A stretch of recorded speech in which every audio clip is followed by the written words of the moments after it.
स्वागत है आप सभी लोगों का उत्तर प्रदेश विशेष 2020-21। टॉपिक है उत्तर प्रदेश की नदियाँ, जो कि आपको इसके साथ ट्रिक भी बताई जाएगी, जिससे आप आसानी से समझने के बाद ट्रिक के माध्यम से और इसी सरलता से याद कर सकेंगे। उत्तर प्रदेश की नदियाँ दोस्तों, उत्तर प्रदेश की नदियाँ इसलिए इम्पोर्टेंट है क्योंकि इससे संबंधित क्वेश्चन आपके हर एग्ज़ाम में स्टेट लेवल के आ जाता है, चाहे यूपीएसआई हो, यूपी पुलिस हो, लेखपाल हो, अधीनस्थ सेवा आयोग की कोई भी परीक्षा हो, लोअर सबऑर्डिनेट हो और यूपी पीएससी में हो। ठीक है, इसीलिए सोच रहा हूँ कि एक उत्तर प्रदेश विशेष करके आपको कुछ चीज़ें आपको बताई जाएँ। इसमें क्या रहेगा, संपूर्ण उत्तर प्रदेश की जानकारी आपको इन वीडियोज़ में मिलेगी। लगातार वीडियोज़ आने वाली है। अगर गैप होगा तो 1-2 दिन के बाद गैप के बाद आपको वीडियो मिलेंगे, लेकिन अच्छी तरीके से मटेरियल अच्छा आपको मिलेगा, वीडियो अच्छा मिलेगा और कोशिश करेंगे कि सब कुछ कवर किया जाए। ठीक है, तो आज का टॉपिक है उत्तर प्रदेश की नदियाँ विद ट्रिक के साथ। ठीक है, याद रखिए मैप भी आपको दिया जाएगा, मैप में भी आपको बताया जाएगा, जिससे आपको आसानी रहेगी समझने में। ठीक, अगर मैप रहता है तो आप आसानी से समझ जाएंगे। ठीक है, शुरू करने से पहले आपसे एक रिक्वेस्ट है कि आप चैनल को सब्सक्राइब कर दीजिएगा, क्योंकि ये नई वीडियो उत्तर प्रदेश संबंधित आएगी तो उसके लिए आपको चैनल सब्सक्राइब करना पड़ेगा, जिससे नोटिफिकेशन को बेल को भी दबाना पड़ेगा, जिससे कोई भी वीडियो अपलोड होता है तो आपके पास नोटिफिकेशन मिल जाए और वीडियो खोलकर आप देख सकें और पूरा एंजॉय कर सकें। ठीक है, तो शुरू करने से पहले जो मुझे बताना था वो मैंने बता दिया। अब शुरू करते हैं, ध्यान से। आप मैप देख रहे होंगे, ये मैप डिज़ाइन किया है मैंने, कुछ गलती हो गई हो तो कोई बात नहीं। फिलहाल ये मैप है उत्तर प्रदेश का। ठीक है, उत्तर प्रदेश जो आपको ये लाल से एक ड्रा की हुई लकीर दिख रही है, ये धारा है गंगा की। ठीक है, गंगा की धारा।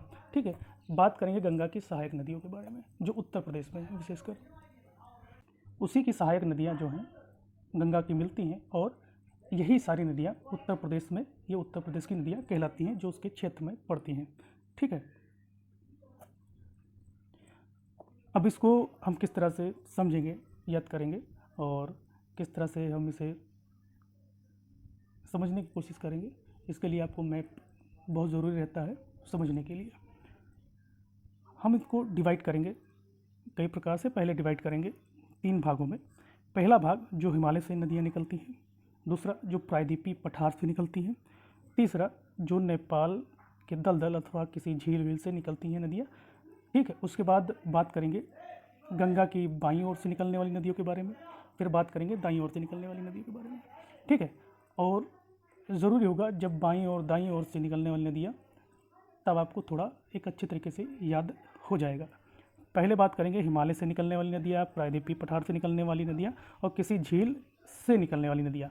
ठीक है, याद रखिएगा। ठीक है, तो फिलहाल मैप देखते हैं।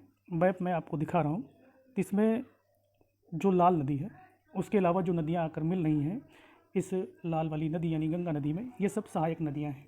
ठीक है, सहायक नदियों में बात करते हैं तो रामगंगा जो बाईं ओर से हैं, रामगंगा, गोमती, शारदा, घाघरा, राप्ती और गंडक। और इधर दाईं ओर से यमुना, हिंडन, चंबल, सिंध, बेतवा, केन, टोन, सोन और रिहंद। ठीक है, ये मैंने बताई नदियाँ जो इस मैप में है, जो गंगा की सहायक नदियाँ हैं, जो उत्तर प्रदेश में नदियाँ बहती हैं। ठीक है, अब बात करते हैं हिमालय से निकलने वाली नदियाँ, जो हिमालय से निकलकर उत्तर प्रदेश में आती हैं। ठीक है, बात करेंगे पश्चिम से पूर्व की ओर। ठीक है, पश्चिम से पूर्व की ओर। पश्चिम में आप देख रहे होंगे बॉर्डर पर, पश्चिम में मैं वीडियो में देख रहे होंगे बॉर्डर पर यमुना नदी, फिर उसके बाद जो हिमालय से निकलती है, फिर गंगा नदी। ये जो मैं बता रहा हूँ ये हिमालय से निकलने वाली नदियों के बारे में बता रहा हूँ, पश्चिम से पूर्व की ओर। ठीक है, यमुना नदी, फिर गंगा नदी, फिर रामगंगा नदी, फिर शारदा नदी जिसे काली नदी भी कहते हैं, फिर घाघरा नदी, फिर राप्ती और गंडक। ठीक है, ये नदियाँ हिमालय से निकलने वाली नदियाँ हैं। इनका क्रम पश्चिम से पूर्व की ओर मैंने बताया है। ठीक है, एक बार फिर से रिवीजन कर लेते हैं। हिमालय से निकलने वाली नदियाँ जो कि पश्चिम से पूर्व की ओर हैं, क्रमशः इस प्रकार हैं: यमुना, गंगा, रामगंगा, शारदा, घाघरा, राप्ती और गंडक। ठीक है, अब बात करते हैं प्रायद्वीपीय पठार से निकलने वाली नदियों के बारे में। प्रायद्वीपीय पठार से निकलने वाली नदियों के बारे में पश्चिम से पूर्व की ओर क्रमशः इस प्रकार है: चंबल, सिंध, बेतवा, केन, टोंस, सोन और रिहंद।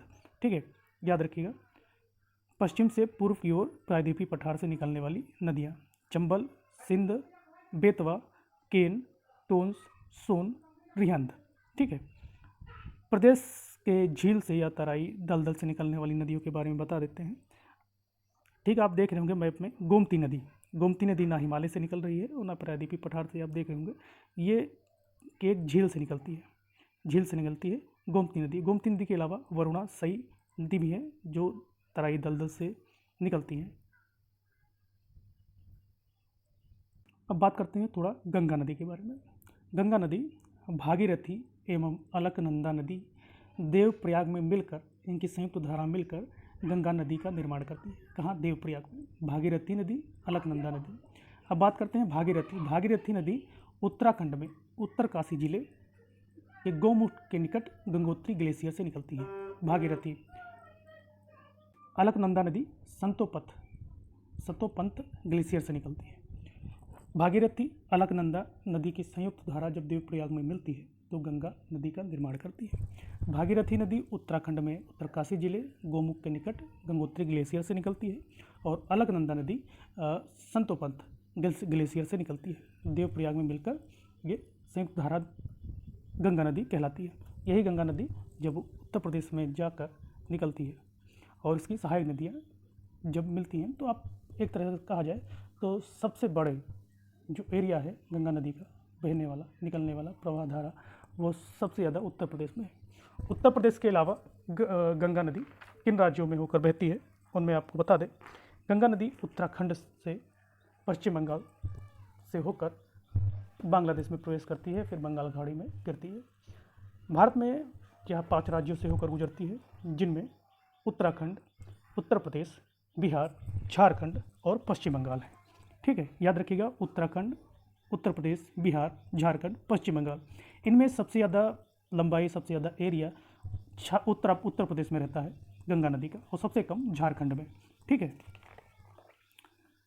तो दोस्तों मैंने बताया हिमालय से निकलने वाली नदियाँ, प्रायद्वीपीय पठार से निकलने वाली नदियाँ और प्रदेश की झील या फिर तराई दलदल से निकलने वाली नदियाँ, जो उत्तर प्रदेश की नदियाँ हैं। ठीक है, याद रखिएगा, जो मैंने नदियाँ बताई उनमें मुख्य जो लाल लाइन देख रहे होंगे, मुख्य नदी गंगा है और इसके अतिरिक्त जो नदियाँ हैं वो गंगा की सहायक नदियाँ हैं। ठीक है, गंगा की सहायक नदियाँ हैं। इनमें से अधिकांश नदियों का मिलन बिंदु उत्तर प्रदेश में है। देखे होंगे उत्तर प्रदेश में केवल 3 नदियों का मिलन बिंदु उत्तर प्रदेश के बाहर यानी कि बिहार में है। ठीक, आप देख रहे होंगे बिहार में है। इनमें कौन कौन सी नदी हैं? घाघरा नदी आप देख रहे होंगे। ठीक है, एक पूर्व की तरफ देखिए, वो सीधे बिहार में मिल रही है, उसका मिलन बिंदु है गंगा से।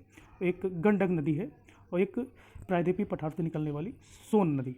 ठीक है, उत्तर प्रदेश के बाहर जो गंगा से जिनका मिलन बिंदु है उनमें है घाघरा, गंडक, सोन। ठीक है, घाघरा, गंडक, सोन। ठीक है, गंगा नदी बिजनौर जिले में प्रवेश करती है और बलिया जिले में इसका निकास द्वार है जो निकलकर बिहार में प्रवेश करती है। ठीक है, बिजनौर जिले से प्रवेश करती है उत्तराखंड में, बिजनौर जिले में प्रवेश करती है उत्तर प्रदेश में और बलिया जिले में निकलती है। गंगा उत्तर प्रदेश के 28 जिलों में होकर बहती है। गंगा की सर्वाधिक लंबाई है उत्तर प्रदेश में, जैसे कि मैंने बताया। अब कुछ बात करते हैं गंगा की जो अन्य 2 भाग हैं, बाईं ओर से मिलने वाले सहायक नदियाँ गंगा की और दाईं ओर से मिलने वाली सहायक नदियाँ जो कि गंगा की हैं। ठीक है, बाईं ओर, दाईं ओर आप देख रहे होंगे चित्र में। बाईं ओर से मिलने वाली नदियों में रामगंगा, ठीक है, रामगंगा आप देख रहे होंगे,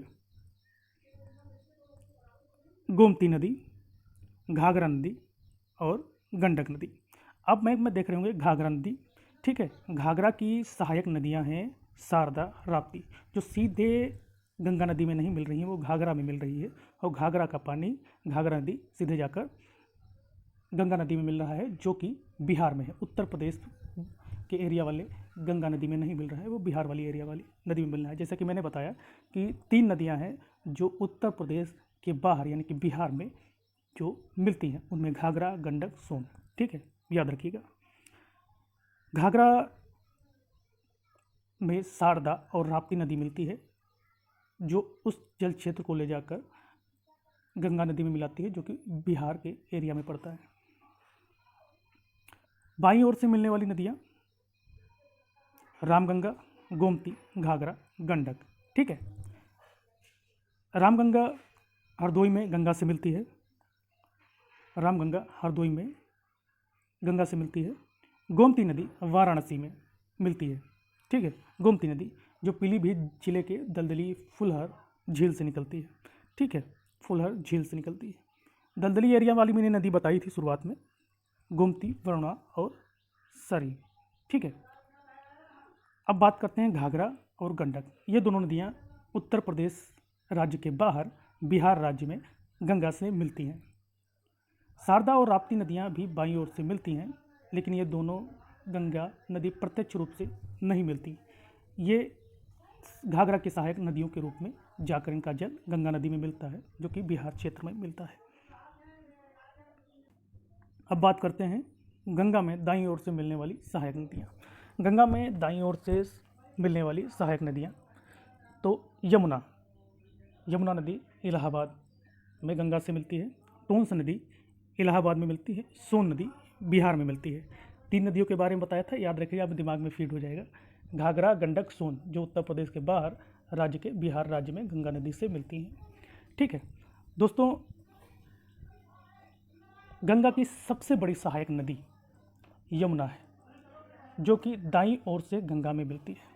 फिर यमुना की भी सहायक नदियाँ हैं, जैसे कि मैंने घाघरा की बताया कि शारदा और राप्ती नदी घाघरा की सहायक नदियाँ हैं, जो प्रत्यक्ष रूप से नहीं मिलती हैं। वो घाघरा में अपना जल गिराती हैं और घाघरा नदी बिहार में जाकर वह गंगा नदी से मिलती है। बाईं ओर से मिलने वाली नदियों मैंने बताई, बाईं ओर से रामगंगा, गोमती, घाघरा, गंडक। अब बात करते हैं दाईं ओर से मिलने वाली सहायक नदियाँ जो कि गंगा में मिलती हैं। इनमें यमुना नदी जो इलाहाबाद में मिलती है, टोंस नदी जो इलाहाबाद में आगे थोड़ा मिलती है, फिर सोन नदी जो बिहार में मिलती है। ठीक है, इसके लिए मुख्य टॉपिक है यमुना नदी। यमुना नदी गंगा की सबसे बड़ी सहायक नदी है, जो गंगा के दाएं तट पर आकर मिलती है। गंगा नदी के दाएं तट पर आकर मिलती है। यमुना नदी का उद्गम उत्तराखंड के उत्तरकाशी जिले में बंदरपुर चोटी पर यमुनोत्री हिमनद से निकलती है। हिमनद ग्लेशियर भी आप कह सकते हैं, यमुनोत्री ग्लेशियर से निकलती है। ठीक है, यमुना नदी उत्तर प्रदेश के में प्रवेश वह सहारनपुर जिले के फैजाबाद नामक स्थान पर होता है, जो जहाँ से वह उत्तर प्रदेश में एंट्री करती है। उत्तर प्रदेश और हरियाणा के मध्य सीमा बनाते हुए दक्षिण की ओर प्रवेश करती है, उत्तर से दक्षिण की ओर प्रवेश करती है। आप देख रहे होंगे साइड में उत्तर प्रदेश के बॉर्डर में वो प्रवेश कर रही है। यमुना नदी की सहायक नदियाँ हैं। यमुना नदी की सहायक नदियाँ हैं जो प्रत्यक्ष रूप से यमुना नदी में अपना जल गिराती हैं, लेकिन वह अप्रत्यक्ष उनका जल जाकर सीधे यमुना नदी से होकर सीधे गंगा में गिरता है। तो यमुना नदी की सहायक नदियाँ इस प्रकार हैं, क्रमशः पश्चिम से पूर्व की ओर।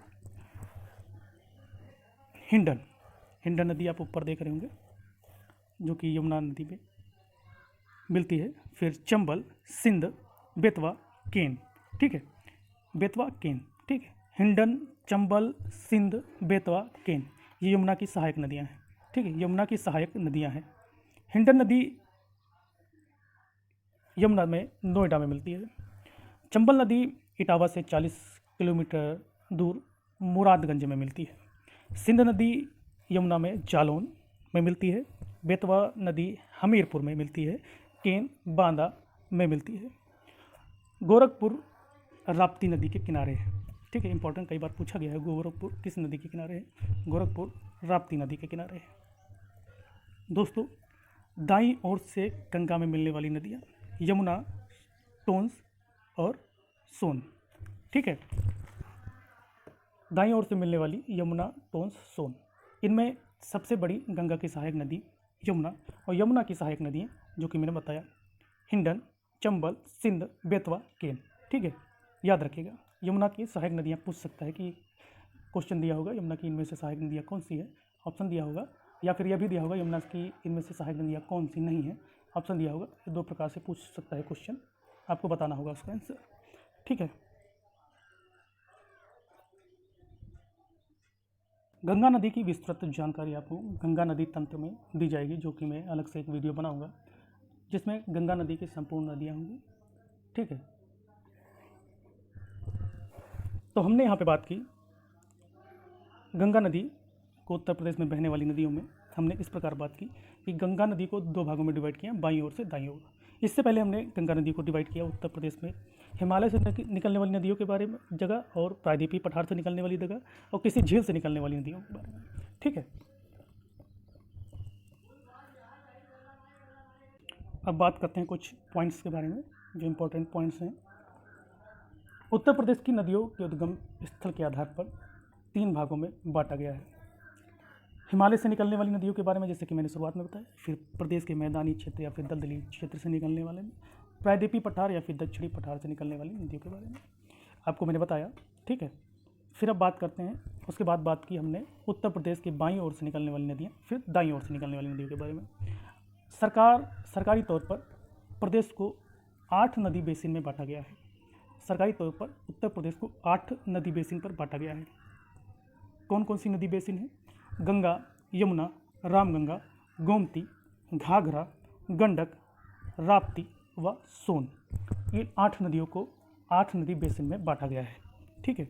याद रखिएगा, गंगा, यमुना, रामगंगा, गोमती, घाघरा, गंडक, राप्ती और सोन बेसिन। गंगा ज़्यादा प्रदूषित होती है, गंगा ज़्यादा प्रदूषित होती है कन्नौज से वाराणसी तक, ठीक है, कन्नौज से वाराणसी तक। उत्तर प्रदेश की सबसे लंबी नदी गंगा, उत्तर प्रदेश में इसकी लंबाई कितनी है? उत्तर प्रदेश में गंगा नदी की लंबाई 900 किलोमीटर है। 900 किलोमीटर वो 28 जिलों से होकर बहती है। राज्य में सर्वाधिक गंगा तट वाला जिला कौन सा है? तो राज्य में सर्वाधिक गंगा तट वाला जिला बदायूं। 133 किलोमीटर का एरिया कवर करती है बदायूं में गंगा नदी। केंद्र सरकार ने गंगा को राष्ट्रीय नदी का दर्जा कब दिया? केंद्र सरकार ने गंगा नदी को राष्ट्रीय नदी का दर्जा 2008 में दिया। राज्य की अत्यधिक प्रदूषित नदियाँ कौन सी हैं? तो राज्य की अत्यधिक प्रदूषित नदियाँ यमुना और हिंडन नदी हैं। प्रदेश और राज्य में यमुना नदी 19 जिलों में बहती है, जबकि गंगा नदी 28 जिलों से होकर बहती है। यमुना नदी 19 जिलों से होकर बहती है। रिवर फ्रंट डेवलपमेंट परियोजना चलाई जा रही है। किस नदी पर चलाई जा रही है? रिवर फ्रंट डेवलपमेंट परियोजना लखनऊ में गोमती नदी पर चलाई जा रही है। चैनलाइजेशन एवं तटीय विकास परियोजना चल रही है। चैनलाइजेशन एवं तटीय विकास परियोजना चल रही है वाराणसी में वरुणा नदी पर, ठीक है। राज्य में गंगा का प्रवेश और निकास द्वार बिजनौर एवं बलिया जिला है। बिजनौर जिले में प्रवेश करती है, वो बलिया जिले से निकलकर बिहार में प्रवेश करती है। यमुना नदी का प्रवेश और समापन फैजाबाद, सहारनपुर के फैजाबाद स्थान से और प्रयागराज में मिलती है, जहाँ पर आप देखते होंगे कुंभ मेला लगता है, ठीक है। गंगा नदी और यमुना नदी की संयुक्त धारा होती है, मिलकर फिर गंगा आगे बहती है, जैसा कि मैप में दिखाया। गंगा और यमुना मिलती है, वहाँ पर कुंभ मेला लगता है, ठीक। कई लोग गए होंगे। राज्य में सर्वाधिक बाढ़ संवेदन जिलों की संख्या 23 है। राज्य में सर्वाधिक बाढ़ संवेदनशील जिलों की संख्या 23 है। गंगा को हल्दिया से प्रयास तक राष्ट्रीय जलमार्ग संख्या 1 के रूप में प्रयुक्त किया जा रहा है। हल्दिया से प्रयागराज राष्ट्रीय जलमार्ग संख्या 1, ठीक है। उत्तर प्रदेश व मध्य प्रदेश सरकारों के मध्य समझौता किन नदियों के मध्य है? उत्तर प्रदेश और मध्य प्रदेश की सरकारों के मध्य समझौता किन नदियों के बीच है? तो केन और बेतवा नदी, ठीक है, याद रखें, केन और बेतवा नदी। दोस्तों, इसी के साथ ये आज का टॉपिक समाप्त होता है। आपको कैसा लगा वीडियो ज़रूर कमेंट के माध्यम से बताइएगा, अपनी राय ज़रूर दीजिएगा, और अगला वीडियो मैं आपके पास जल्दी प्रस्तुत करूंगा जो उत्तर प्रदेश विषय से संबंधित होगा, और कोशिश रहेगी कि अच्छे से अच्छी तरीके से आपको समझाया जा सके और आप समझ सकें। दोस्तों, आपकी राय बहुत ज़रूरी है, और वीडियो को लाइक शेयर ज़रूर कीजिएगा। जो उत्तर प्रदेश पुलिस की तैयारी कर रहे हैं, UPSI की तैयारी कर रहे हैं, अधीनस्थ सेवा आयोग की किसी भी एग्ज़ाम की तैयारी कर रहे हैं, लेखपाल परीक्षा की तैयारी कर रहे हैं, और UPPSC की तैयारी कर रहे हैं, उनके लिए बहुत इंपॉर्टेंट टॉपिक है, क्योंकि नदियों के बारे में पूछा जाता है और अगर आपको पता नहीं होता तो आप क्वेश्चन गलत कर देते हैं। ठीक है, इसीलिए कोशिश कर रहा हूँ कि उत्तर प्रदेश विषय से संबंधित आपको कुछ क्वेश्चन आंसर्स और पिछले क्वेश्चन आंसर कराए जाए, वन लाइनर भी कराने की कोशिश की जाए और ज़्यादा से ज़्यादा कवर किया जाए। तो इस यूट्यूब चैनल को ज़रूर सब्सक्राइब करिए, लाइक ज़रूर कीजिए, शेयर ज़रूर कीजिए और आपके सपोर्ट की बहुत ज़रूरत है मेरे यूट्यूब चैनल को, ये याद रखिएगा। मैं रुत प्रताप इसी के साथ वीडियो को समाप्त कर रहा हूँ और वीडियो को लाइक शेयर ज़रूर कीजिए। जय हिंद, जय हिंद, जय हिंद, जय भारत, वंदे मातरम।